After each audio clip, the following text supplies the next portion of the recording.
Bienvenidos al webinar número 24 de la cátedra Caja 7 de Big Data, Open Data y Blockchain de la Universidad de La Laguna.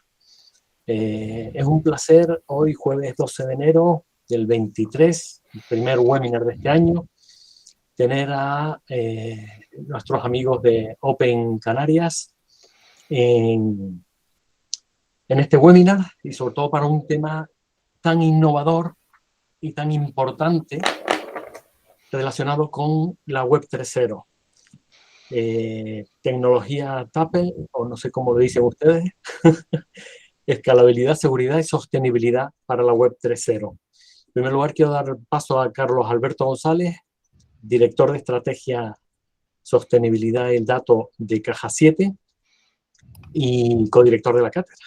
Carlos, buenos días. Buenos días, José Luis, muchas gracias y buenos días a todos. Pues yo compartirles solo dos ideas. La primera como Caja 7, que nuestra misión como cooperativa de crédito es contribuir al desarrollo sostenible de Canarias. Y para eso lo que hacemos es banca, ¿verdad? Y generamos riqueza por un lado como empresa, pero como cooperativa pues la compartimos con la sociedad.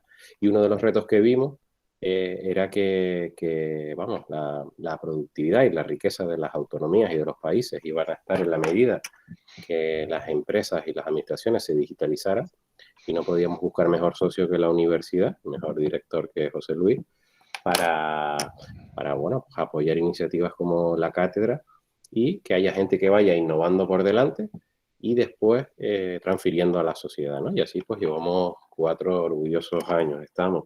Entonces esa primera idea como Caja 7, ¿no? El orgullo de poder poner un pequeño grano de arena para que Canarias y España pues sean más digitales. Y la segunda idea, como codirector de la cátedra, es que cuando lanzamos esta idea dijimos, oye, como universidad tenemos que tener cerca a gente que tenga muchas ganas de hacer cosas y que sepa hacerlas, y queremos innovar. Entonces aquí mi agradecimiento a Antonio Esteves y a Open Canarias, que desde el minuto cero pues son miembros del consejo de dirección de la cátedra y cumplen a rajatabla esto de innovar, ¿verdad? Y hoy pues muestra de ello pues van a compartir con toda la sociedad pues sus innovaciones. Así que mi agradecimiento a Open Canarias en general y a Antonio en particular. Muchísimas gracias. Gracias, Carlos. Y empezamos, pero bueno, no puedo dejar de decir unas palabritas de Antonio, porque ya son unos cuantos años juntos. A Juan Luis y a Yeray los conozco de hace un par de ellos y la verdad que también me parecen unos grandísimos profesionales. Yeray ha colaborado también con Google TFG, con lo cual su implicación, etcétera, es espectacular. Y bueno, Juan Luis, un profesional como la copa de un pino y la verdad que encantados, ¿no? Pero bueno, en especial Antonio lo conocimos, o lo conocí en el 90 y tantos, vamos a dejarlo así, cuando estaba en el centro de cálculo de la universidad, era el responsable de la parte académica, y ya desde entonces empezaba a unir los grandes sistemas con Java, JDBC y cositas de estas. Qué tiempos aquellos, cuando para nosotros incluso era bastante, era súper innovador. Y ya luego en el 2000, a partir de ahí hicimos unos cuantos trabajos o proyectos fin de carrera, etcétera, etcétera. La verdad que su implicación ha sido espectacular siempre. Y a partir del 2000 ya deja la universidad y se va a la empresa Open Canarias, aquí en Tenerife. A partir de ahí hemos seguido con proyectos diferentes, proyectos con alumnos, etcétera, etcétera. Y bueno, el mundo este de blockchain y cositas de estas nos ha vuelto a unir porque es súper interesante también para los alumnos y es la tercera pata que tenemos en la cátedra, ¿no? Entonces, la verdad que Antonio lo que quería destacar era su ilusión, su motivación, sus ganas y siempre entusiasmadísimo con todo lo que hace, ¿no? Y eso creo que es un valor importante, incluso cuando ha venido a dar charlas aquí a los alumnos, bueno, luego se quedan hablando mucho con él, preguntándole un montón de cosas, etcétera. Con lo cual, nada, me callo y pasamos a lo importante, que es que nos hablen de esta tecnología. Muchas gracias, Antonio, Juan Luis y Yeray. Bueno, bueno, antes que nada, saludos a todos, buenos días a todos y la verdad que agradecer las palabras tanto de Carlos como de Pepe. Yo, a mí quizás me tengo un poquito sobrevalorado, es decir, no me siento tan... Pero bueno, sí es verdad que la ilusión y el entusiasmo creo que todavía no los he perdido y difícilmente ya con la edad que tengo los pierdo, así que voy a estar involucrado 100%. Bueno, el objetivo de la sesión de hoy, vamos a entrar ya en materia porque tenemos muchos contenidos, es trasladaros esta tecnología, como aparece aquí en el cartel, tecnología Taple, que ha surgido dentro de Canarias. Ahora contaré un poquito los antecedentes, pero nada, voy a ir sin más a compartir pantalla. Un momento.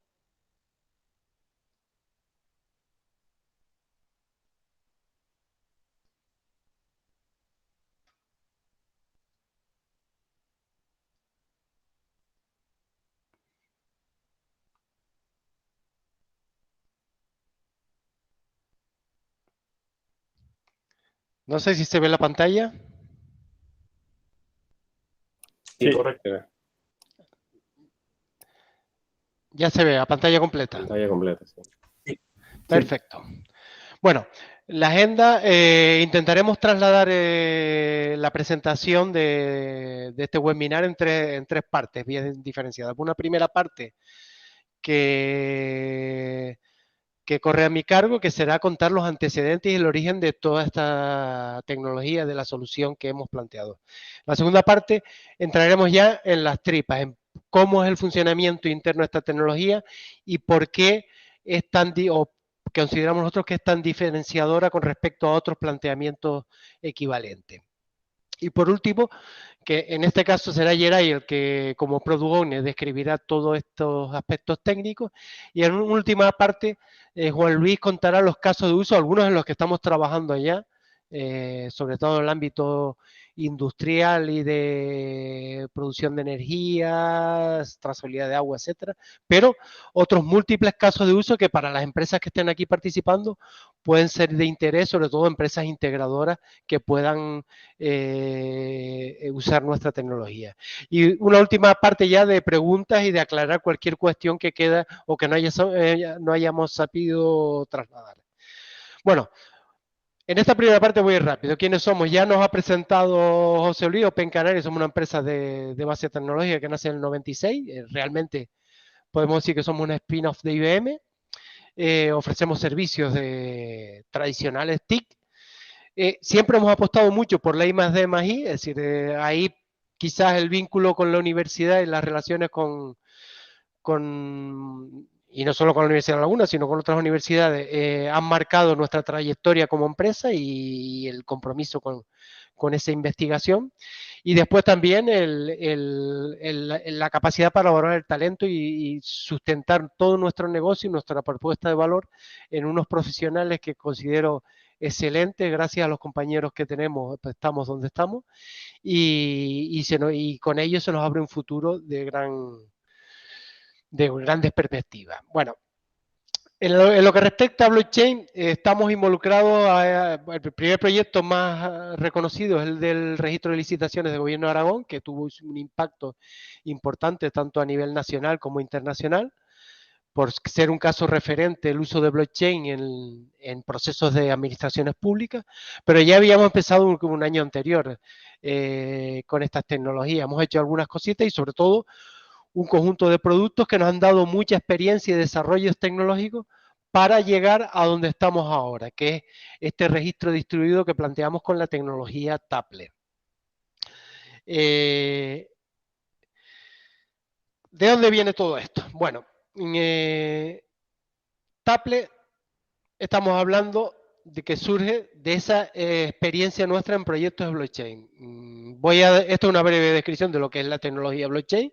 No voy a profundizar mucho en ella, pero estamos hablando de una organización de la información en cadenas de bloques, que en cada bloque guardan conjuntos de registros, de estados, de transacciones, y metadatos o información referente a ese bloque y su vinculación con los bloques anteriores. Es decir, se cadenan a través de gases matemáticos los bloques para dar inmutabilidad y resistencia a la manipulación a estos registros.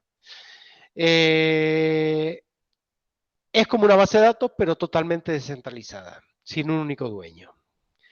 Pero hay otro concepto que es más amplio y que viene más a situar el contexto de lo que estamos haciendo nosotros, que es el concepto de DLT, de tecnologías de ledger distribuido, de libro contable distribuido. Al final, la DLT es un superconjunto donde está la blockchain, pero existen otras aproximaciones que, tratando de resolver los mismos problemas de disponer de un registro compartido, distribuido, inmutable y resistente a la manipulación, la aproximación es diferente al concepto de bloques de transacciones y utilizan otras aproximaciones. Por ejemplo, en el caso de los grafos dirigidos a cíclicos, como el que usa Corda o IOTA con Tangle, tenemos los grafos de Hasse, Hedera, Mingo, tenemos Holochain, que tiene una aproximación más ligera. Incluso puedo decir que algunas ideas que están en Taple vienen de planteamientos iniciales de Holochain y después Tempo con Radis. Pero bueno, en esencia estamos hablando de ese concepto, de un registro compartido, distribuido, inmutable y resistente a la manipulación. Y eso, tengámoslo en cuenta, es un elemento clave en todo esto que se está hablando ahora de la web 3.0. ¿Por qué? Porque con la web 3.0 lo que buscamos es la descentralización. Un nuevo modelo de Internet, quizás más relacionado con los orígenes de la propia Internet, donde se hablaba de descentralización, pero porque por una serie de circunstancias tecnológicas nos ha llevado a un exceso de centralización, de plataformas digitales que centralizan el dato. Las DLT nos van a facilitar un nuevo modelo de interacción digital donde la información está descentralizada, los agentes que participan de la digitalización serán más autónomos y nos permitirá un grado mayor de penetración de estas tecnologías en empresas pequeñas, en dar lugar a que no haya grandes consorcios o grandes empresas que concentren todo el valor del dato, sino que este dato se propague. Y por eso estas tecnologías de DLT, de blockchain, tienen tanta relación con otros aspectos de esta cátedra, que es el Big Data y el Open Data, descentralización. Bueno, ¿cuáles fueron los impulsores del proyecto? Pues el primero, este que estoy comentando, es decir, el concepto de DLT. Nosotros estamos muy, digamos, desde dentro de Open, desde el punto de vista estratégico, con el concepto de DLT como medio para facilitar esta descentralización del nuevo Internet, de la nueva web 3.0. Crear estos registros resistentes a la manipulación y que empresas, ciudadanías y organismos públicos pueden interaccionar de forma más libre, pero manteniendo las garantías de seguridad y privacidad en sus datos. Es decir, estamos hablando de un nuevo paradigma en la digitalización. Otro impulsor del proyecto es los cambios que está habiendo a nivel de infraestructura. Estamos viendo el lanzamiento reciente de las redes 5G. Nosotros ya estamos experimentando en el ámbito de IoT con este tipo de redes, con el slicing, con unas capacidades adicionales que hasta ahora no disponíamos. También nos estamos enfrentando a un escenario donde cada vez los elementos que se integran con Internet, y yo no he hablado ya de los servidores ni nuestros propios móviles, sino ya incluso hasta los microcontroladores, los dispositivos IoT están adquiriendo una capacidad de cómputo donde se nos traslada un escenario donde nos vamos a encontrar con decenas de miles de millones de nodos con un potencial enorme de generar valor a través de los datos. Y a eso le tenemos que aportar estas características de descentralización, seguridad y privacidad. Y el último aspecto o impulsor de nuestro proyecto ha sido la sostenibilidad. Y esto no es una cosa surgida recientemente con los problemas del gas, de la energía y de la situación del cambio climático, sino que ya parte desde nuestros trabajos iniciales con Internet. Una de las dudas que nos planteaba la tecnología era el inmenso desperdicio de energía en los planteamientos tradicionales de blockchain.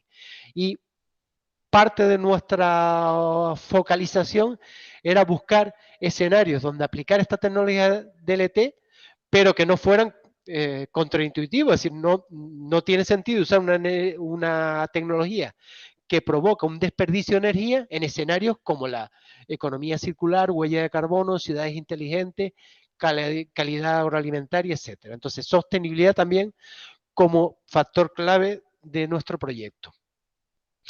Y a partir de ahí surgieron 4 objetivos que son los que determinaron las siguientes fases de nuestro trabajo. En primer lugar, el primer objetivo era el lograr una escalabilidad para permitir una red de miles de millones de nodos, porque estábamos pensando no solo en estos servidores, estos nodos tradicionales, sino que los móviles, los dispositivos IoT pudieran formar parte de estas redes y evidentemente trasladando a este número de nodos, pues hablar de cientos de miles de millones de transacciones. Ese era el primer objetivo. El segundo objetivo era la capacidad de ejecutar estos nodos en dispositivos con recursos limitados de memoria y procesamiento. Estamos hablando de eso mismo, de llevar un nodo de la DLT a un móvil, pero incluso hasta microcontroladores. Ya explicaremos cómo podríamos hacer estos escenarios. El tercer elemento es la criptografía, además porque la criptografía está unida de forma indeleble al concepto de DLT, porque es la forma de garantizar esta inmutabilidad y resistencia a la manipulación. Pero nosotros nos planteamos esquemas de criptográficos flexibles. ¿Por qué? Porque cuando nos enfrentamos, por ejemplo, al mundo de los microcontroladores, nos encontrábamos que la criptografía de cada microcontrolador podía diferir. Unos tenían RCA, otros curvas de Koblik, otros curvas elípticas, etcétera. Entonces, teníamos que pensar que nuestra red tuviera que ser multiesquema criptográfico. Incluso pensando también en escenario de la criptografía post-quantum.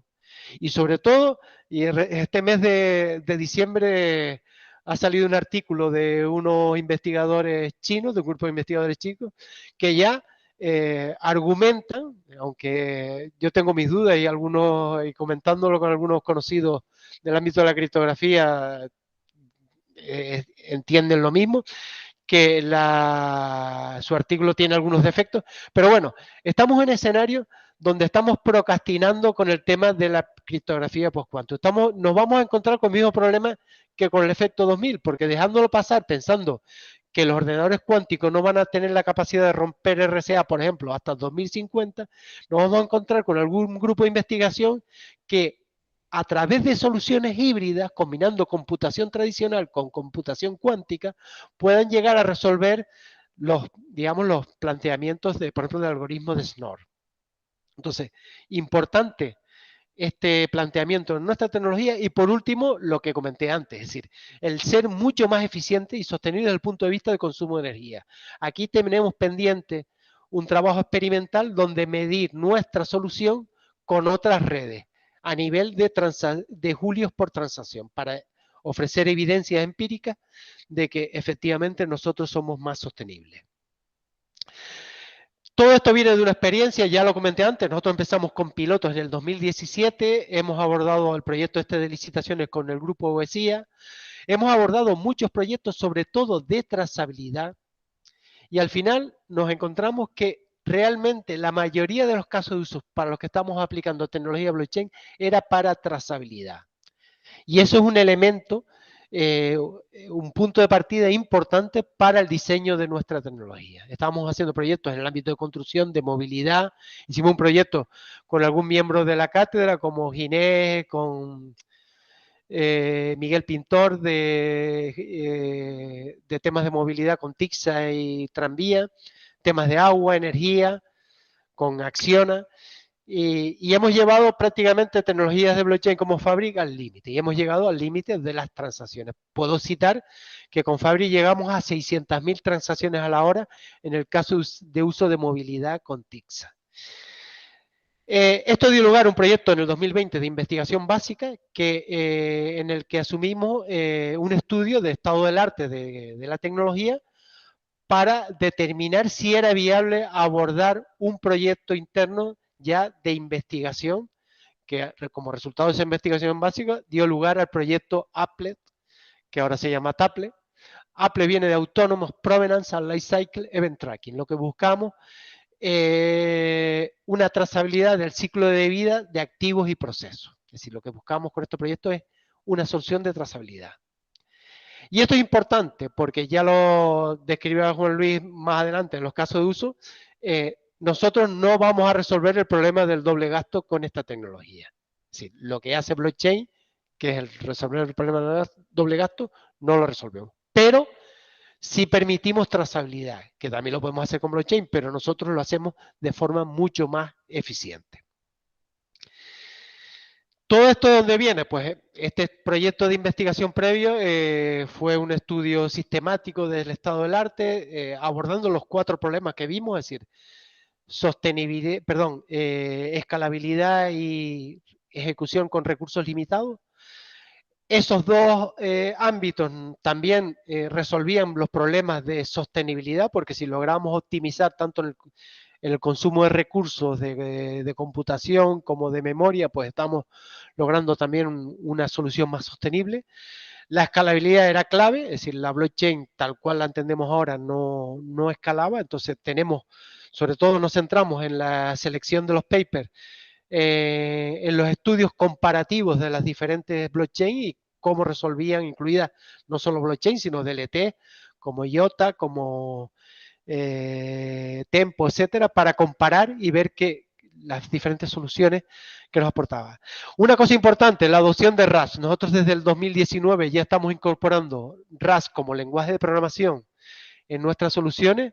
RAS es el lenguaje, después de C, más eficiente desde el punto de vista energético, y esto no lo digo yo, sino lo dicen unos investigadores portugueses que han publicado, aunque también tiene sus críticas, pero bueno, desde sus experimentos, RAS es muy eficiente desde el punto de vista energético.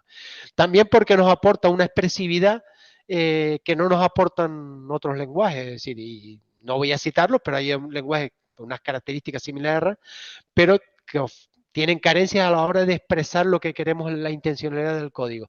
RAS nos aporta temas como que vienen de lenguajes funcionales, nos aporta un pattern matching avanzado, como digo yo, un sweet cake con esteroides, y clave la elección de RAS. Otro concepto también clave y muy inspirador fue una disertación de Daniel Hartman de Everny en el Hyperledger Summit del 2018.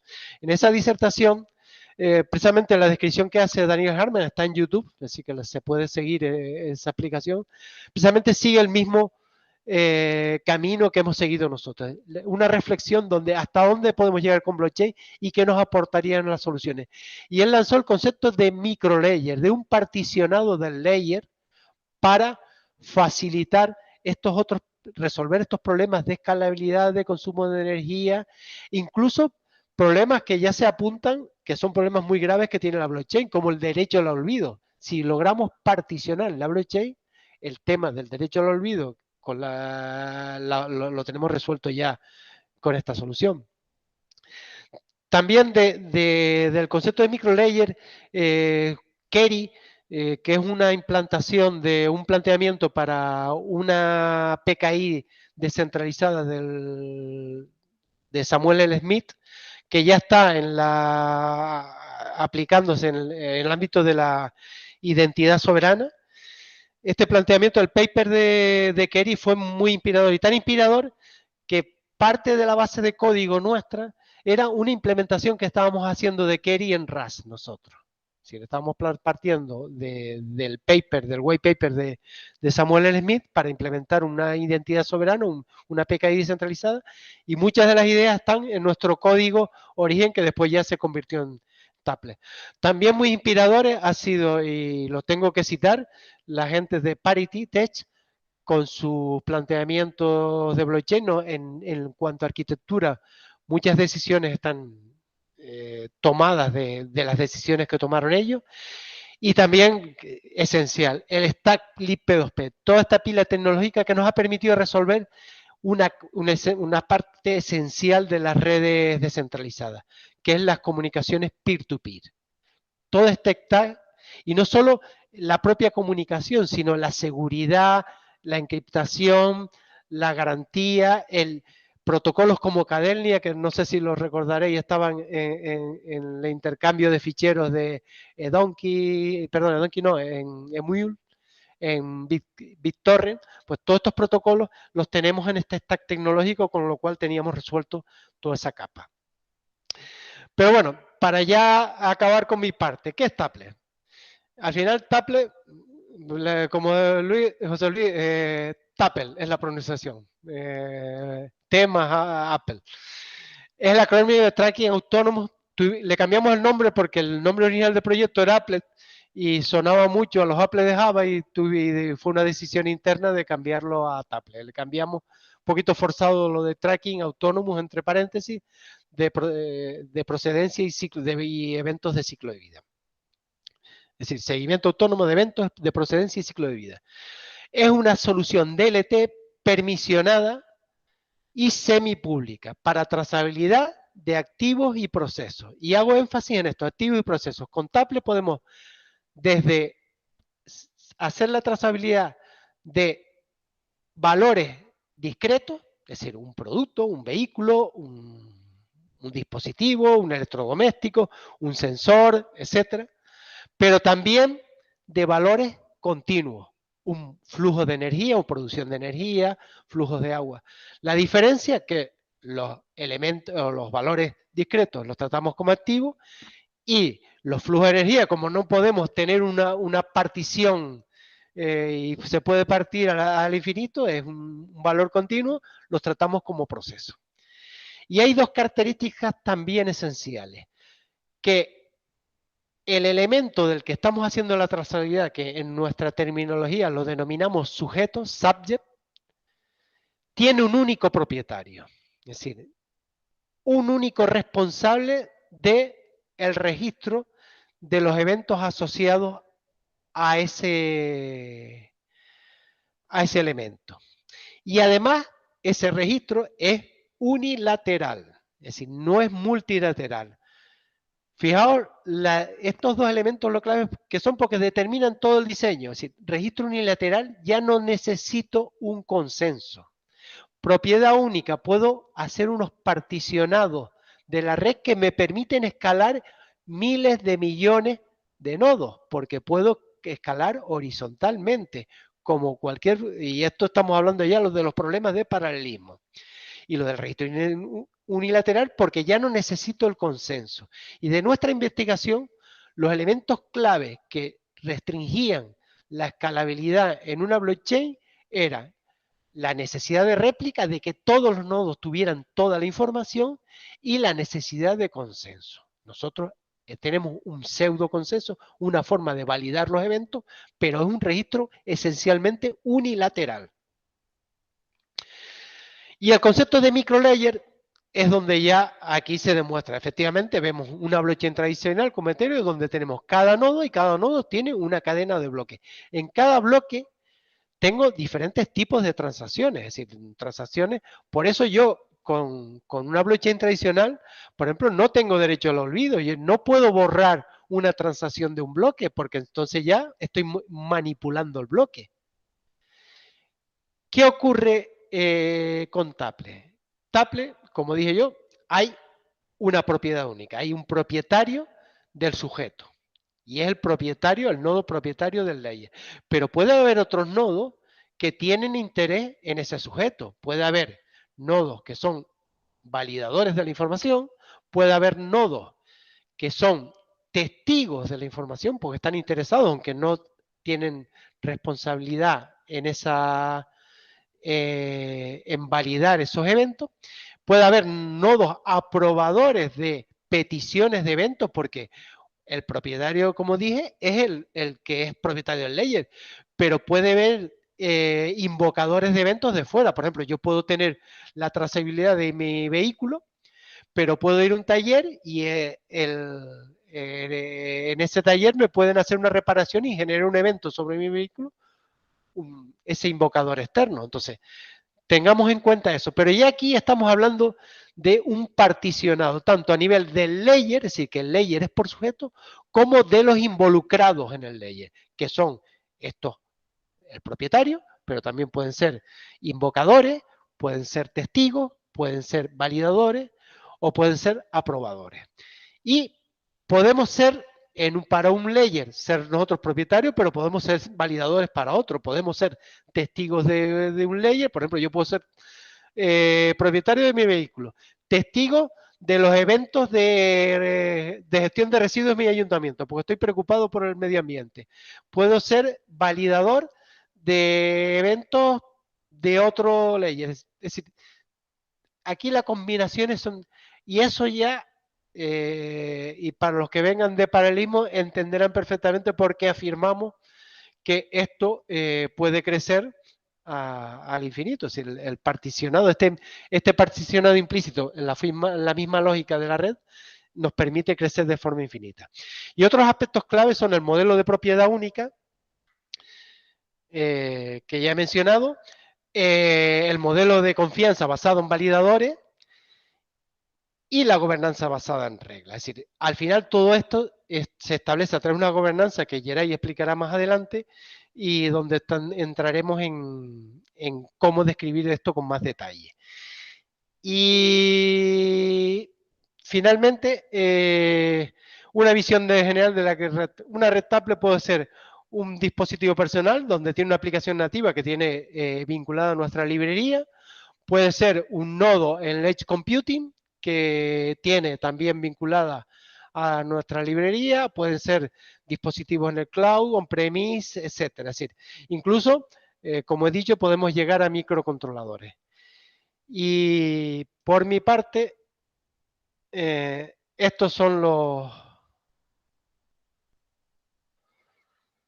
las premisas, y ahora dejo ya a Geray con las tripas de todo esto. Muy bien, comparto yo pantalla.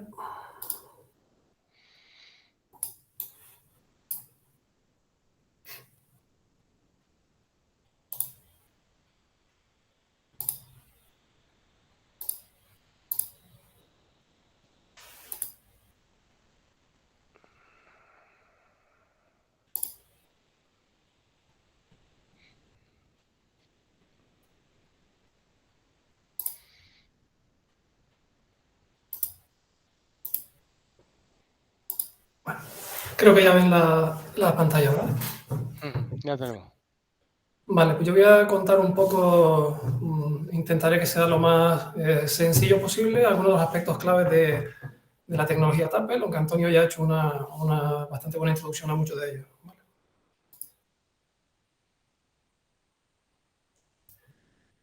Perdón, se me ha saltado al principio.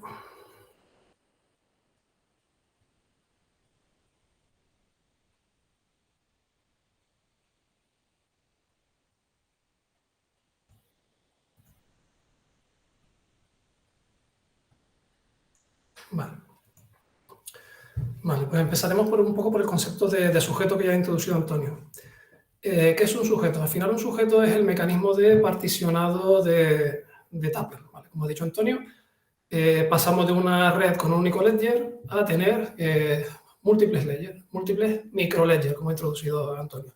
Aquí la idea es que cada miembro que participe en esta red, pues únicamente tenga acceso a aquellos sujetos, a aquellos ledgers de los que por algún motivo está interesado. Entonces, digamos que el sujeto es la entidad lógica que almacena estos microledgers de forma interna, ¿vale? Como comentamos aquí.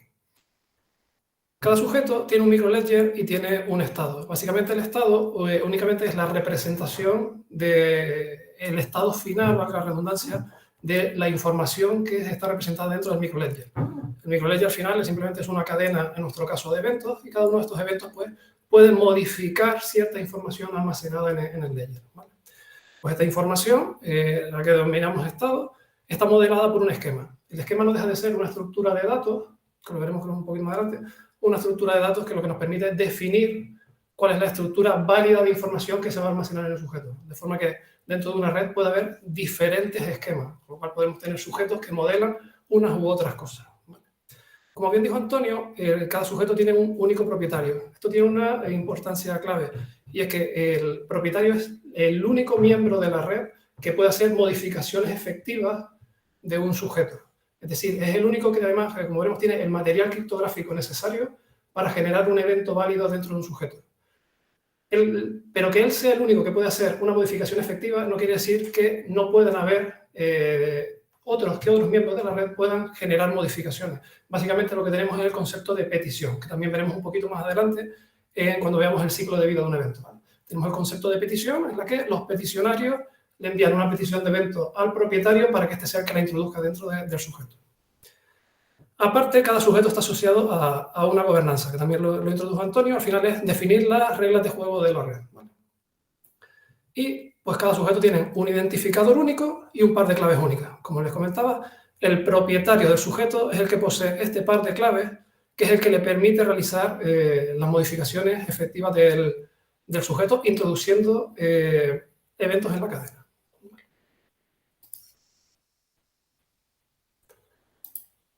El siguiente aspecto de la red Tuple es el de identidad, ¿vale? La identidad Tuple es bastante simple, se basa simplemente en pares de claves. Cada miembro de la red posee un par de claves que lo representa y además un identificador. Este identificador se deriva de ese par de claves y está muy relacionado también con los conceptos con Kerry, ¿vale?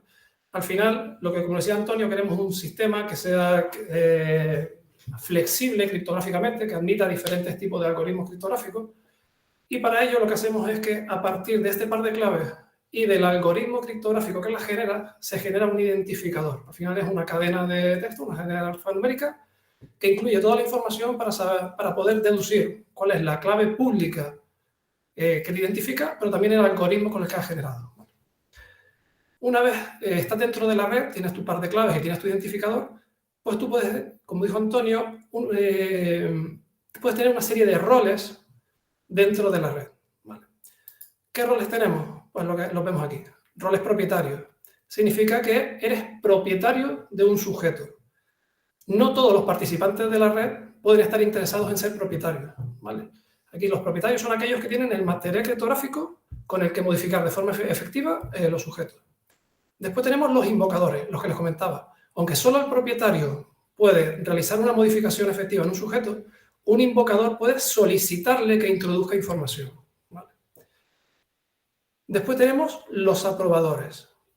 Los aprobadores son un tipo de rol que se introdujo hace poco en la red Tuple, que lo que nos permite es que ciertas peticiones de eventos tengan que pasar por una fase de aprobación antes de poder convertirse en un evento, ¿vale? Digamos que con esto lo que conseguimos es llegar a casos de uso en los que la propia información que vamos a meter en los eventos ya no es que sea criptográficamente correcto el evento y que encaje en la cadena, sino que necesitamos que haya una serie de participantes que den su aprobación a que esa información es correcta. Esto viene a ser una especie de proceso de votación en la que ciertos participantes votan que algo es correcto o que no es correcto. Y puede ser desde una validación de una identidad, imaginemos, por ejemplo, una especie de delegación en la que un miembro de la red intenta hacer una operación a la que no está autorizado en un principio, pero que otro lo puede aprobar.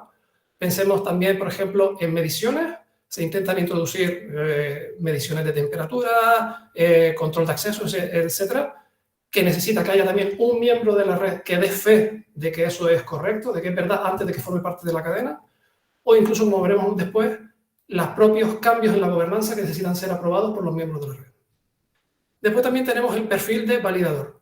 Los validadores son aquellos miembros de la red que están, digamos, más interesados en que funcione el modelo de negocio, el caso de uso, y que se comprometen a dar la seguridad suficiente, las réplicas suficientes a la red, y también el compromiso de que su firma va a dar, como lo veremos más adelante, da ciertas garantías de seguridad contra ciertos ataques, ¿vale?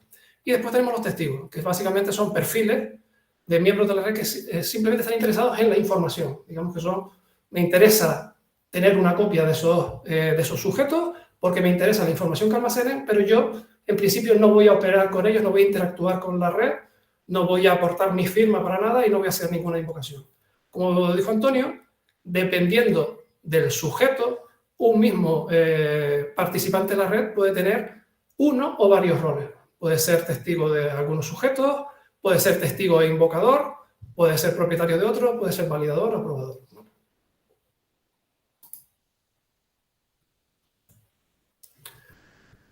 Como les comenté, después aparece el concepto de esquema. Básicamente los esquemas simplemente son estas estructuras de datos que nos permiten definir y validar la información que se almacena dentro de los sujetos. A diferencia de otras redes blockchain en las que podemos tener a lo mejor bases de datos más clásicas, ya sean SQL o bases de datos de tipo documental, lo que tenemos dentro de un sujeto es una simple estructura de datos.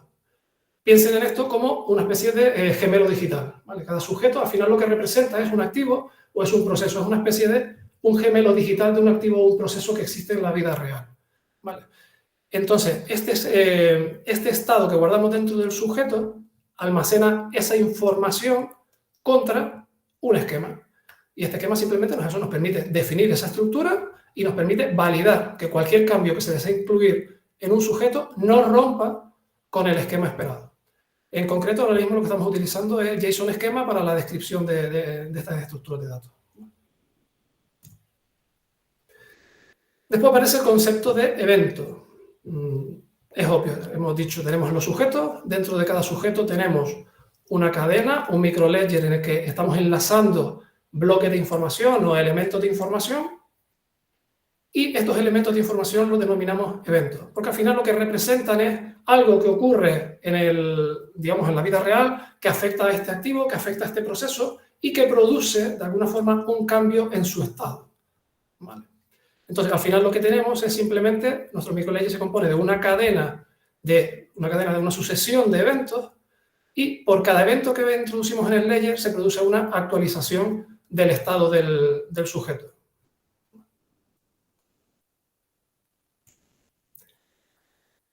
¿Qué tipo de eventos tenemos? Pues hay varios. Ahora mismo, por ejemplo, tenemos el evento de génesis, al igual que en otra blockchain, es el primer evento que compone la cadena y que marca las propiedades del sujeto, entre ellos su propietario, el esquema que se va a utilizar. Tenemos eventos de estado, son eventos, digamos, los más numerosos, son aquellos eventos que producen un cambio efectivo en el estado del sujeto, es decir, donde viene la información de interés que va a modificar lo que yo estoy almacenando dentro de mi sujeto. Tenemos eventos de hecho, que es parecido a un evento de estado, pero que su objetivo no es modificar el estado, sino dar constancia de un hecho que ha ocurrido relacionado con el sujeto. Tenemos eventos de transferencia de propiedad, es decir, un sujeto puede cambiar de propietario, podría pasar por el propio ciclo de vida de ese activo o de ese proceso, haber una transferencia de propietario. Pensemos, por ejemplo, en un caso de uso de envíos o de paquetería, en el que, pues, a lo mejor un mismo paquete va cambiando de propietario para que cada uno de esos propietarios pueda ir añadiendo diferentes eventos en el ciclo de vida de ese sujeto hasta que llega al propietario final, que podría ser la persona que lo recibe. Y después tenemos eventos de fin de ciclo de vida. Un evento de fin de ciclo de vida, como bien dice el nombre, simplemente es un sujeto, una vez se le genera un evento de fin de ciclo de vida, ese sujeto queda bloqueado, con lo cual ya no se puede introducir ningún evento posterior. Y aparte comentar que los eventos incluyen una serie de firmas que dan diferentes garantías. Esto lo veremos más adelante también en el ciclo de vida del evento, pero lo vamos introduciendo al final. Tenemos 4 tipos de firmas. Tenemos la firma de invocación, como les dije, el evento se genera originalmente a partir de una petición, pues esa petición la genera un invocador y da su firma, con lo cual siempre tenemos la garantía de quién inició el proceso. Después tenemos las firmas de sujeto, que son las firmas con las que se añaden a cada uno de los eventos para dar garantía de propiedad. Si recuerdan, solo el propietario posee el material criptográfico del sujeto que se genera en el momento de crear el sujeto. Con lo cual, al aportar esa firma, damos garantía de que es el propietario el que está generando ese evento. Después tenemos las firmas de los aprobadores, que si recuerdan son estos roles que dan, digamos, fe o dan su aprobación a ciertas peticiones de eventos. Y después tenemos la firma de validación.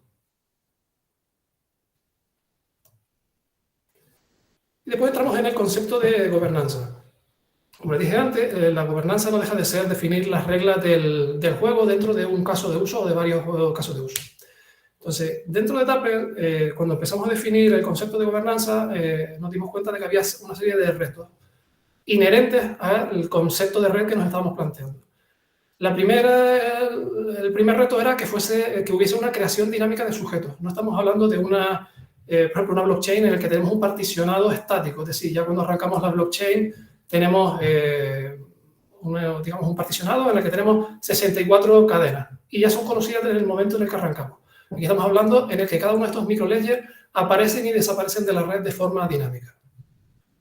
Después también nos enfrentábamos a participantes externos. Es decir, queremos montar una red que fuese lo que denominamos semipública. Es decir, una red es permisionada, tenemos una serie de participantes que definen la gobernanza, que son validadores, que aportan garantías, pero después también queríamos que hubiese participantes externos a la red. Es decir, personas anónimas, ciudadanos que tuviesen su propio dispositivo, que no forman parte de la red de forma fuerte, digamos, que no están dentro de la gobernanza, pero que sí que puedan provocar ciertos eventos.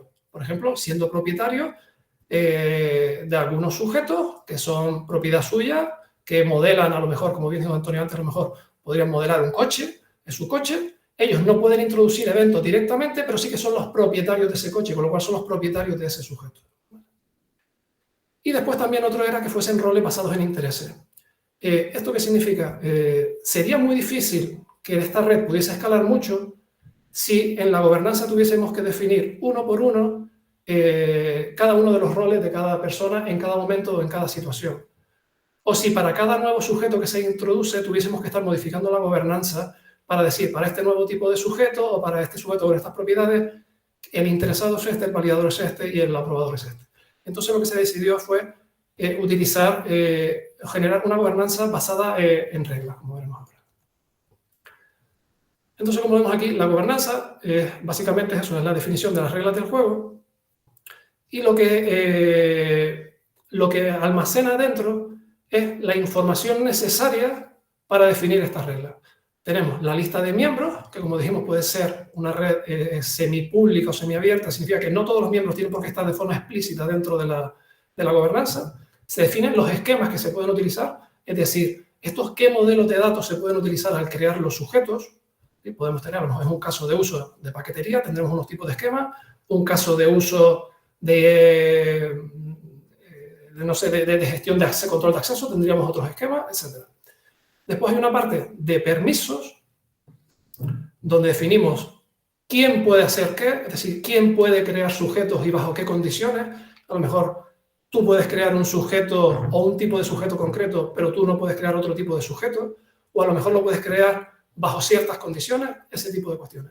Y después tenemos la parte de los roles, es decir, quién va a ser validador, quién va a ser aprobador, quién va a ser testigo para qué cosa. Y como digo, la idea es que sea de forma dinámica, basada en reglas, ¿vale? Entonces aquí lo que comento es un poco que un mismo nodo, es decir, cuando tú levantas un nodo Tupper, pues no estás forzado a trabajar con una única gobernanza, ¿vale? Con lo cual puedes trabajar con diferentes gobernanzas. Con lo cual, un mismo nodo podría estar bajo diferentes casos de uso, asociado con diferentes empresas u organismos y tener diferentes gobernanzas. Lo que sí hay es que cada sujeto está asociado a una única gobernanza, lo cual tiene sentido. Un sujeto se crea para dar soporte a un caso de uso concreto que está asociado a una gobernanza. Aparte de lo que comentabas, pues se basa en crear reglas dinámicas. En esta parte estamos todavía trabajando y evolucionándola. La idea es que podamos trabajar con espacios de nombre, con tags, etcétera, de forma que no tengamos que hacer unas asignaciones estrictas, sino que definamos una serie de reglas y de forma dinámica se vaya resolviendo los roles para cada sujeto que se vaya creando.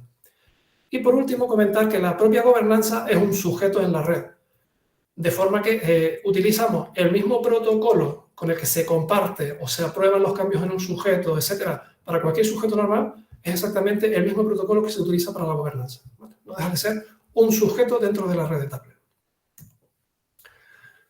Después, por último, casi por último, quería hablar un poco del ciclo de vida de los eventos, aunque ya he ido soltando algunas pinceladas. El ciclo de vida de los eventos se basa en 5 fases. Bueno, vamos aquí: petición, aprobación, generación, validación y distribución. voy a ir un poquito rápido. Empezamos con la parte de petición. Lo que les dije, al final el propietario, cada sujeto tiene un único propietario, pero puede aceptar peticiones de otros miembros de la red. De forma que una petición se origina a partir del propietario del sujeto o a partir de otro participante. En el caso de ser a partir de otro participante, este le envía la petición de evento al propietario con su firma, ¿vale? Con la firma del invocador. Esto sería, digamos, el comienzo del proceso del ciclo de vida de un evento, es la generación de la petición del cambio. A partir de aquí entraría la fase de aprobación, que es una fase que no siempre está. En la gobernanza se define qué tipo de eventos requieren de la fase de aprobación, porque hay eventos que no es necesario. Pensemos, por ejemplo, un caso de uso en el que estamos haciendo un control de acceso a una puerta.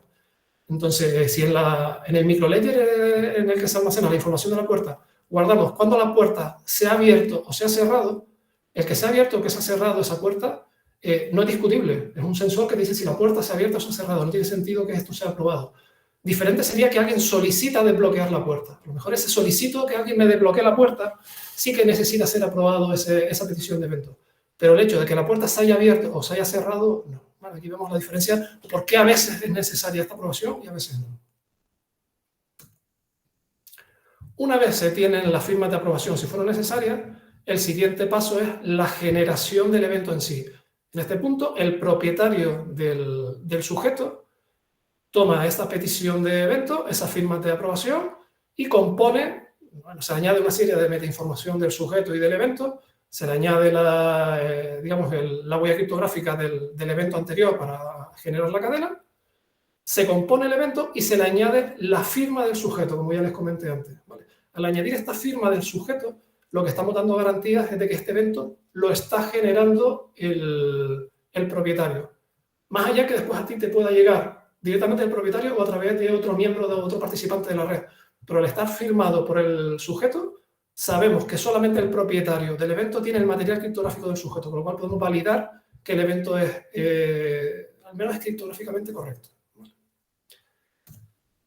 Después pasaríamos a la fase de validación. ¿Qué ocurre con la firma del sujeto? Es verdad que la firma del sujeto nos da garantía de que solo el propietario lo ha podido hacer. Pero hay un problema, es que no podemos evitar o no podemos obviar que el propietario podría ser malicioso, ¿vale? No estamos hablando, por ejemplo, si comparamos con redes como, por ejemplo, Fabric, en la que tenemos un orderer, en la que tenemos a diferentes, o lo ideal sería que tuviésemos representación de diferentes miembros de la red. Entonces, esta entidad, que es el orderer, se ponen de acuerdo en diferentes cosas y evitan, digamos, este comportamiento malicioso. Pero es que aquí tenemos una especie de order de uno, en el que es el propietario. El propietario es el que mete los eventos y él podría intentar ser malicioso y generar eventos alternativos. Podría intentar generar una especie de fork, de bifurcaciones en la cadena y decir, no, mira, es que a mí me interesa mandar un evento 10 a ciertos participantes y un evento 10 alternativo a otros ciertos participantes porque en el caso de uso en el que estamos, pues a mí me interesa, digamos, mentir y ser malicioso y que no haya una única verdad. Entonces, ¿cómo lo evitamos? Pues lo evitamos en esta fase, en la fase de validación. La fase de validación, lo único que dice, que además está también definida en la gobernanza, y obviamente se basará en el grado de confianza que haya en los participantes de la red, pues se dirá, no, antes de que un evento pueda entrar de forma efectiva en una cadena, es decir, en un microledger, necesitas recopilar ciertas firmas de ciertos miembros de la red que se comprometen con la red a dar esa seguridad. De decir, vale, yo he recibido este evento, vamos a llamarlo previo, yo voy a aportar mi firma y garantizo que yo no voy a volver a firmar ningún otro evento alternativo. ¿Vale? Con lo cual, pues podemos decir que a lo mejor en un caso de uso en concreto decimos, bueno, pues tenemos definidos 10 posibles validadores o 5 posibles validadores, necesitas recopilar 3. Una vez hemos recopilado 3 firmas de validadores, consideramos que la red ya es lo suficientemente segura. Como les digo, pues dependerá mucho del caso de uso. En algunos casos de uso necesitarás el 51% de la firma de los posibles validadores, en otros casos de uso te valdrá con un 20%. Esto es una decisión de negocio a la hora de definir la gobernanza. Y ya por último, pues llegaríamos a la fase de distribución. La fase de distribución simplemente, bueno, ya sí que tenemos nuestro evento completo. Ya está validado y puede ser distribuido al resto de la red. Con lo cual, todos los miembros de la red pueden ir componiendo el microledger y encadenando los eventos. Aquí lo que sí quería destacar un poco, como vemos al final, es que todas estas firmas de validación que hemos ido recopilando, únicamente es necesario almacenarlas para el último evento. Al final, en el último evento, estamos dando validez no solo al evento, sino a toda la cadena previa. Con lo cual, no es necesario que almacenemos esa información y puede ser borrada ahorrando, digamos, espacio en disco. Y ya por último, quería simplemente ponerles un poco esta diapositiva con una arquitectura, digamos, un diagrama aproximado de la arquitectura actual de Tupple, para comentar que seguimos tenemos una arquitectura basada en diferentes capas. Como bien dijo Antonio, la capa más baja es la capa de red, está basada en la librería libp2p, en la que se solucionan pues, diferentes aspectos como las comunicaciones P2P, el encriptado, la identidad de red, etc. En esta capa comentar que hemos desarrollado un protocolo propio que se llama protocolo TEL, que nos permite unas comunicaciones asíncronas bastante eficientes. A partir de ahí pues, tenemos una capa de mensajería, de protocolo, el propio Ledger, donde gestionamos todas las cuestiones criptográficas, la parte de gobernanza, y en la parte superior pues tenemos la parte de API. Actualmente tenemos un cliente que proporciona una API red con la cual se puede operar en la red, un cliente básico, y también pues está la parte de API-C, que se podría, digamos realmente el Tupple se distribuye de dos formas. Tenemos el core, que es una librería, y el cliente, que es un binario que incluye la API red. Y la librería pues, se puede incluir en otros proyectos. Lo hemos utilizado en algunas pequeñas pruebas de concepto, incluso en dispositivos móviles. Y la idea es que dentro del roadmap del proyecto pues, tengamos también el desarrollo de los SDK, tanto para JVM como para Swift. También comentar que dentro del desarrollo pues, utilizamos, como bien dijo Antonio Rust, utilizamos el framework de Tokio, porque seguimos un modelo de desarrollo, un modelo de programación asíncrono. Y por mi parte, ya está. Le doy paso. Vale, pues entonces vamos a pasar a la última parte, que es la de la... ¿Cómo compartir esto? Vale. Entiendo que ya estáis viendo mi pantalla. Ahora sí. Bueno, es que tarda un poquito. Vale. Estáis viendo la pantalla, ¿no? Con el tal. Bueno, vamos a empezar en la parte de casos de uso y lo primero que me gustaría contaros, bueno, después de todo lo que han introducido mis compañeros, es para lo que no debéis de usar Tupple. Tupple no está diseñado para ser una alternativa al mercado de criptomonedas o a las redes de blockchain que están orientadas al tráfico de valor. Nuestra red está orientada a trazabilidad, a sostenibilidad, como ha comentado al principio Antonio.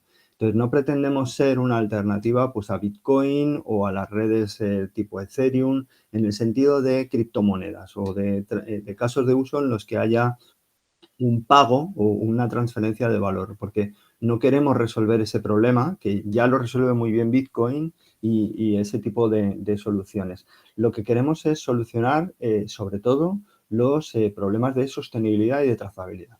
Entonces, en ese sentido, y para ir un poco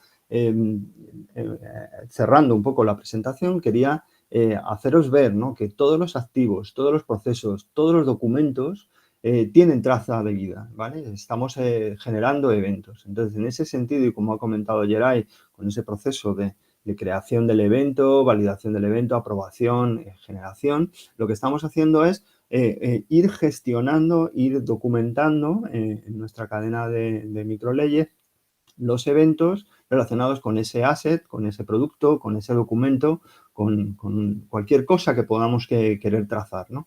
En ese sentido somos bastante más eficientes que cualquiera de esas otras redes que además necesitan criptomoneda y como Geray ha apuntado en su presentación y anteriormente Antonio, nosotros no utilizamos consenso y como no tenemos consenso no necesitamos tener como mecanismo incentivador una criptomoneda para que la gente haga el trabajo de insertar en la cadena. Porque el controlador, que es el quien inserta en la cadena de eventos, es el mayor interesado en que sus eventos queden reflejados en la cadena, ¿no? Entonces, en ese sentido, pues aquí a las empresas que estéis conectadas, simplemente imaginar cualquier cosa que queráis trazar, pues con esta herramienta, con esta tecnología lo vais a poder hacer. Otra de las cosas que también podemos trazar es la vida de la persona, porque la persona al final no dejamos de ser precisamente un ciclo de eventos. Desde que nacemos empezamos a tener temas relacionados con salud, con economía, con fiscalidad, con academia, con cualquier cosa, ¿no? Son eventos que nos ocurren en nuestra vida, nuestros recuerdos, ¿no? Pues nuestros recuerdos van quedando guardados en ese gemelo digital, que sería este sujeto taple que meteríamos en la cadena y que compartiríamos con las personas o con las entidades que están a nuestro alrededor. Haríamos círculos de confianza, ¿no? Podríamos llamar a ese microlayer como un círculo de confianza. Y así hasta que llegara un momento en que bueno, pues como todo, tenemos nuestro fin de ciclo de vida, ¿no? Entonces, pensamos también que una alternativa a la identidad digital soberana que se está moviendo a nivel de redes en las que asumen que los ciudadanos o con las empresas van a tener que pagar por poder gestionar estos eventos, nosotros planteamos como alternativa pues el usar redes estable en la que lo que prima es el dato y la independencia del ciudadano para tener el control total de sus datos y de tener ese derecho al olvido que comentó al principio Antonio, ¿no? Otro caso de uso en el que podemos trabajar con Taple, y tanto esta como la siguiente slide os lo van a mostrar, son ciclos complejos de procesos complejos, ¿vale?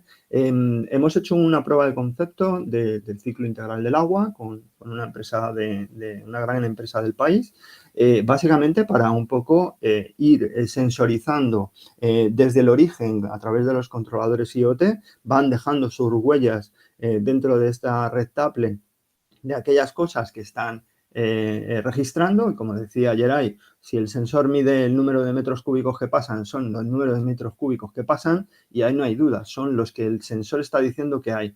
Luego podemos decir que si el sensor está roto y está reflejando lo que no es, vale, pero el sensor está diciendo que son 25, así que ¿por qué vamos a establecer un protocolo de consenso para entre todos decidir que vamos a meter el dato de 25? Si nadie va a saber si es verdad o no. O sea, realmente en las redes Ethereum, cuando estamos hablando de consensos globales y los mineros están haciendo sus aprobaciones de bloques, ellos no entran a la calidad del dato. Ellos lo que entran es a la ordenación, a la validez criptográfica, pero eso nosotros lo hemos resuelto de otra manera. Con lo cual, en ciclos de procesos así complejos como este, o como podría ser el ciclo del hidrógeno que ahora te estamos viendo, en el que instalando Taple ligado a cada uno de los sensores en los que estamos haciendo a la entrada y a la salida, por ejemplo, de la planta de electrolisis, para saber cuánta energía está consumiendo, cuánta agua está consumiendo y cuánto hidrógeno estamos produciendo, por ejemplo, o cuánto estamos luego gastando en cada uno de los distintos materiales, pues tendríamos el ciclo de vida total de esa trazabilidad de hidrógeno, ¿no? Por ejemplo. Fijaros que estamos hablando de agua, energía, estamos hablando de vida, estamos hablando de procesos, como veis, bastante genérico y bastante polivalente para poder usarlo en cualquier sitio, ¿no? Y bueno, pues poco más, simplemente hacer un último hincapié en algo que ya ha apuntado un poquito Geray, y es, si queréis empezar a usarlo, ¿cómo lo podéis usar? Bueno, pues a partir de la semana que viene vais a tener disponible en open source, gratuito, para que cualquier persona se lo pueda bajar, cualquier entidad que quiera empezar a trabajar. Vais a tener disponible una librería core y un cliente básico. ¿Con esto qué vais a poder hacer? Bueno, pues el cliente básico o la librería, si vais a usar la librería necesitaréis hacer un pequeño cliente por vuestra parte, o usar este cliente básico que vamos a poner a disposición de todos vosotros, de manera que desde las aplicaciones podéis hacer llamadas a este cliente básico para poder empezar a crear una red de Apple. Vamos a también disponibilizar en este repositorio abierto, vamos a poner documentación sobre pequeños casos de uso y tutoriales para que podáis tenerlo. Y ya os digo, esta primera parte es gratuita.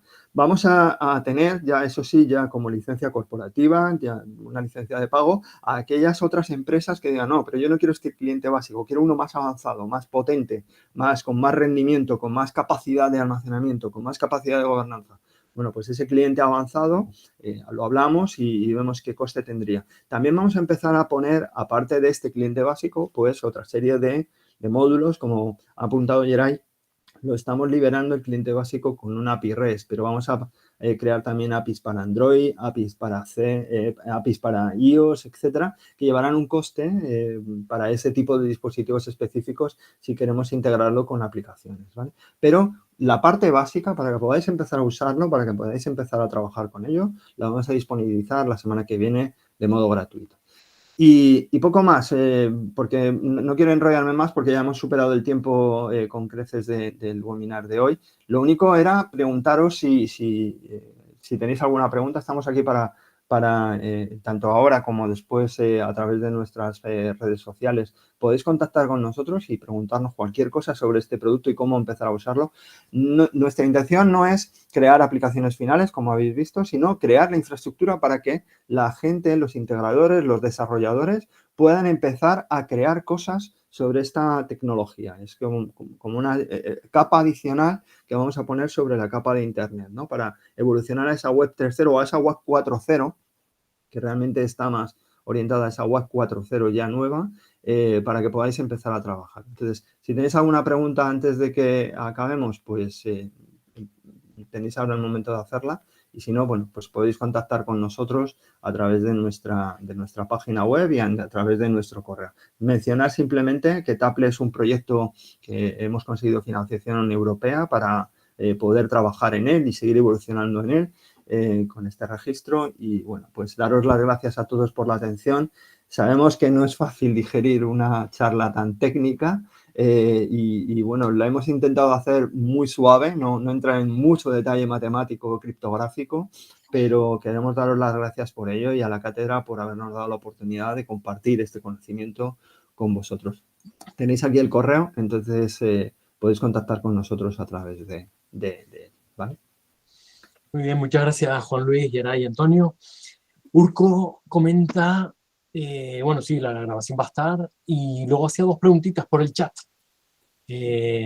Una de ellas es, ¿posible cambiar el subject de un microledger?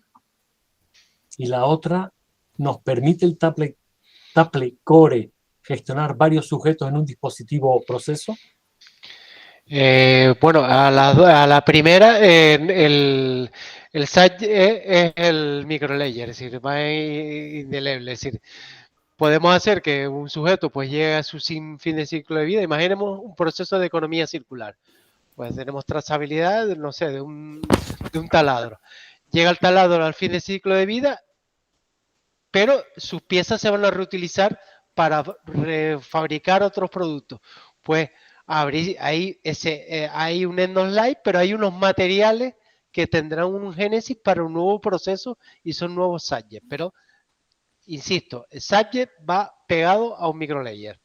Y la otra, efectivamente, si yo puedo tener tantos sujetos como quiera, puedo tener mi coche, mi lavadora inteligente donde estoy gestionando consumo de agua, de energía, y el ayuntamiento puede ser testigo de lo eficiente que soy como ciudadano, etcétera, etcétera, etcétera. Sí, cada nodo Taple puede gestionar múltiples sujetos. No es un nodo Taple un sujeto, sino un nodo Taple, N roles, y cada controlador tiene, cada propietario tiene N sujetos. Estás en mute, José Luis. Alberto Ballesteros también comenta, muy buena presentación, muchas gracias. Y pregunta, ¿el derecho al olvido cómo se aplicaría a nivel de eventos? Al final el derecho al olvido lo que nos plantea el reto, especialmente con blockchain, es que no podíamos quitarlo porque los eventos que iban asociados a la trazabilidad, por ejemplo, un sujeto, tenía que sacarlos de los bloques y eso es imposible porque entonces ya rompo la cadena. Al final, como tenemos el sujeto asociado al layer, simplemente es un end of life donde mandemos un mensaje a los validadores que borren ese dato. Efectivamente, yo no tengo garantía que un validador que tiene una copia del layer lo borre, pero ya legalmente sí puedo tener la garantía de que puedo borrar ese layer, borrar ese registro. Si alguien decide copiarlo, pues eso no lo podemos controlar, pero lo que permite la tecnología precisamente es eso, que ya el derecho al olvido es viable de cara a los planteamientos que tiene Europa con respecto a estas tecnologías. No sé si Juan Luis querías decir algo, ¿estabas con ganas? No, estaba simplemente aseverando que es efectivamente lo que está diciendo Antonio. Vale, perfecto. A ver, también otra preguntita de José Ramón Hoyos Barceló. Cuando un sujeto es gestionado por muy pocos nodos, Se trata de un Claro. mecanismo robusto ante la caída de esos nodos. Claro, aquí volvemos otra vez lo mismo de los incentivos en las redes. Por eso Geray puso énfasis en la gobernanza y en esos diseños de gobernanza para tener los incentivos. Efectivamente, es decir, igual que es una ventaja para la escalabilidad, el tener esta segmentación, también tenemos que mantener unos incentivos para que los nodos participen de esa trazabilidad. Entonces, los incentivos, ¿qué pueden ser? Pues estamos hablando de un caso de uso de un ayuntamiento, pues que quiera escuchar eventos de trazabilidad de los ciudadanos, entidades certificadoras. Es decir, en el propio caso de uso donde tenemos que diseñar esos incentivos para participar en la red. Pero al final, el incentivo máximo es el dato. Es decir, Pero tenemos que diseñar. sí, no es un incentivo por aquellos que estéis habituados al mundo blockchain. Aquí no estamos hablando de incentivos de mineros en el que lo que hacen es que por participar en la red ganan dinero porque por minar las transacciones consiguen tokens, ¿no? Aquí no estamos hablando de eso. Aquí estamos hablando de redes de trazabilidad. Lo que a la gente le interesa en la trazabilidad es la trazabilidad en sí misma, el dato de la trazabilidad. Es para lo que están interesados. Ahí comentó Geray también que como es importante la gobernanza tiene una trazabilidad, un sujeto. Y si lanzamos una gobernanza y vemos que o no hay involucración de los validadores, una serie de escenarios, pues evidentemente ahí tendremos un apunte de que hay que modificar la gobernanza para introducir incentivos para que se incorporen validadores y dar robustez a estos layers. Pero efectivamente. Aquí me gustaría que Geray matizaras o pudieras explicar un poco el tema de la sincronía, ¿no? Porque como hemos diseñado nuestra red para que también funcione para dispositivos IoT que pueden estar desconectados en ciertos momentos, a lo mejor sería bueno que hicieras una pequeña puntualización de cómo funciona el mecanismo de transmisión de mensajes cuando hay esas desconexiones offline.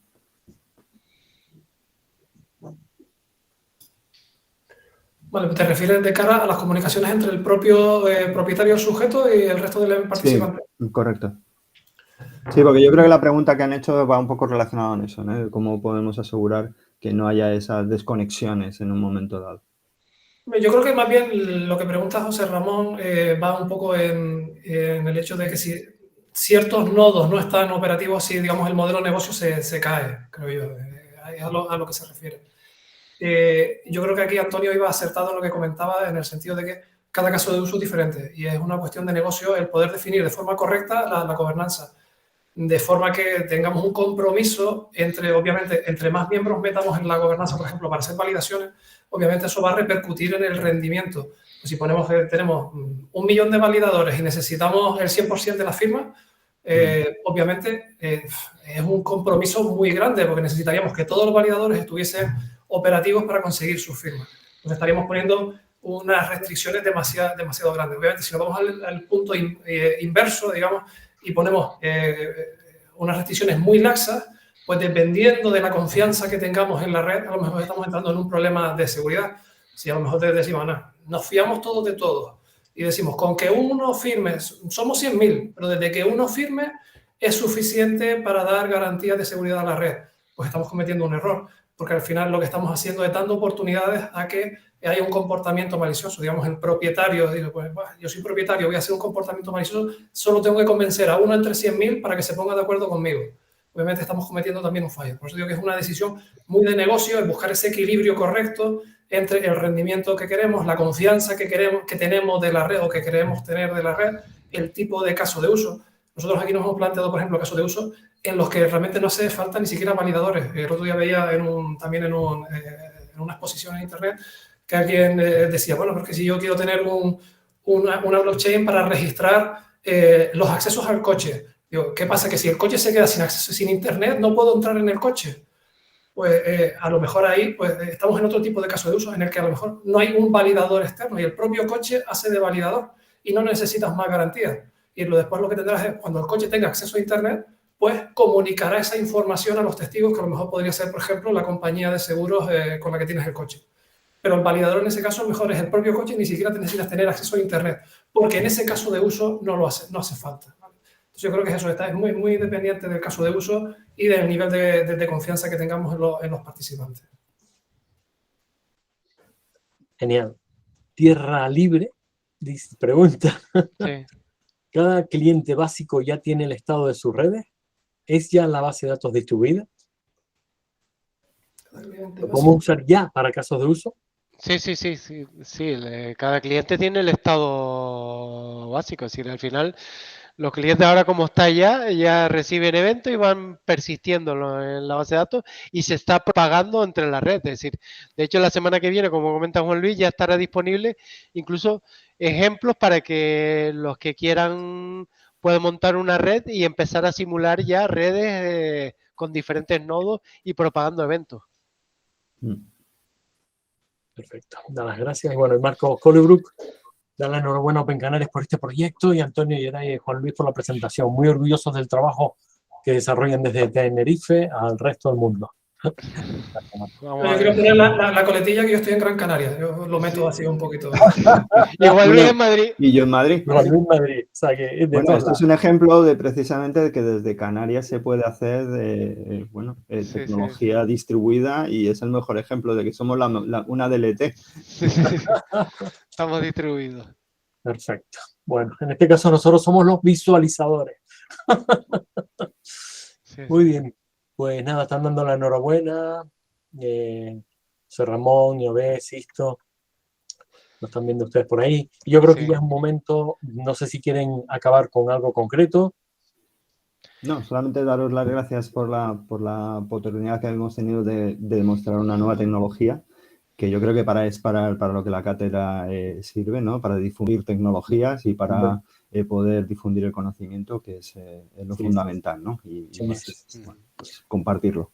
Sí, no, me estaban llegando ya algún WhatsApp, genial, estupendo. Este webinar va a ser de los más vistos en poco tiempo, con lo cual, la verdad, que enhorabuena por todo el producto que han hecho y por el trabajo impresionante que hacen, incluido cogiendo a nuestros alumnos y una buena cantera por ahí.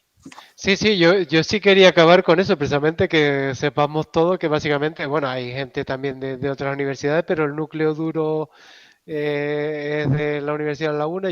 Mi agradecimiento a la universidad no solo por la experiencia profesional que tuve en ella y los amigos que hice ahí, empezando por Pepe y muchos de los participantes que estaban aquí, sino que nuestra materia prima es la materia gris y nuestra base fundamental de recursos viene de la Universidad de La Laguna. Entonces, eternamente agradecido a la universidad, a esa fuente de capital y de recursos que nos está aportando. Y a ustedes con el nivel pues los alumnos también estarán muy contentos. Muy bien, pues nada, con esto cerramos el webinar y les emplazamos para el próximo, que ya lo tenemos preparado. Venga, un abrazo y muchísimas gracias a Open, a Juan Luis, a Yeray y a Antonio. Gracias. Muchas gracias. Muchas gracias. Hasta luego. Hasta luego.